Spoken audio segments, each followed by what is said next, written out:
இப்போ நம்ம பார்க்குறது பார்த்தீங்கன்னா சப்போட்டாவிலேயே ரெட் சப்போட்டா, அதாவது மியாமி சப்போட்டான்னு சொல்லுவாங்க. கிட்டத்தட்ட ஒரு பழமே 1/2 kgக்கு மேலே வரும். ஒரு பழம் கட் பண்ணி அதுலேருந்து ஒரே சீடு தான் வரும். நம்ம பட்டர் ஃப்ரூட்டு எப்படி இருக்குது, மாங்காய் எப்படி இருக்குதோ அந்த மாதிரி சிங்கிள் சீடு தான் இருக்குது. பட் இது பெரிய பெரிய பழம் உள்ளே கட் பண்ணிங்கன்னா ரெட் சப்போட்டான்னு சொல்லுவாங்க இதை, அதாவது மியாமி சப்போட்டான்னு சொல்லுவாங்க இது. ஓகேவா? ஸோ இந்த பிளான்ட்டு நம்மக்கிட்ட பார்த்தீங்கன்னா ஒரு 4 feet ஹைட்டில் அவைலபிளாக இருக்குது. ஸோ வேணுன்றவங்க ஸ்க்ரீனில் இருக்கிற இந்த 2 நம்பருக்குமே கான்டாக்ட் பண்ணுங்கள். வாட்ஸ்அப்பில் வாய்ஸ் மெசேஜ் போடுங்க. மேக்ஸிமம் எல்லோரும் ஃபோன் எடுக்க முடியலன்னு ஃபீல் பண்ணாதீங்க. ஏன்னா கஸ்டமரையும் பார்க்கணும், பார்சல் பண்ணிட்டு இருக்கிறதுனால நிறைய ஃபோன் அட்டன் பண்ண முடியாது. அதனால் ஃபோன் எடுக்கிறதே இல்லை நினைக்காதீங்க. வாட்ஸ்அப்பில் வாய்ஸ் மெசேஜ் போடுங்க, இல்லை டைப் பண்ணி விடுங்க வாட்ஸ்அப்பில். நாங்கள் அதுக்கு மாதிரி பண்ணுறோம். இல்லை இதிலே ஹாய் மெசேஜ் பண்ணியிருந்தாங்களா கேட்லாக் வரும். கேட்லாகில் போய் நீங்கள் செடி செலக்ட் பண்ணாலுமே உங்களுக்கு அதில் கிடைக்கும். என்ன ரேட்டு, ஹைட் எல்லாமே அதில் இருக்கும். ஸோ பார்த்துக்கோங்க. இப்போ இருக்கிற செடி பார்த்தீங்கன்னா ஒரு 4 feet ஹைட்டில் இருக்குது.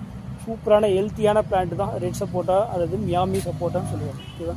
ஸோ வேணுன்றவங்க ஃபாலோ பண்ணுங்கள், லைக் பண்ணுங்கள், கமெண்ட் பண்ணுங்கள். ஸோ அப்போ தான் உங்களுக்கு அப்டேட்ஸ் வந்துகிட்டே இருக்கும். தேங்க்யூ.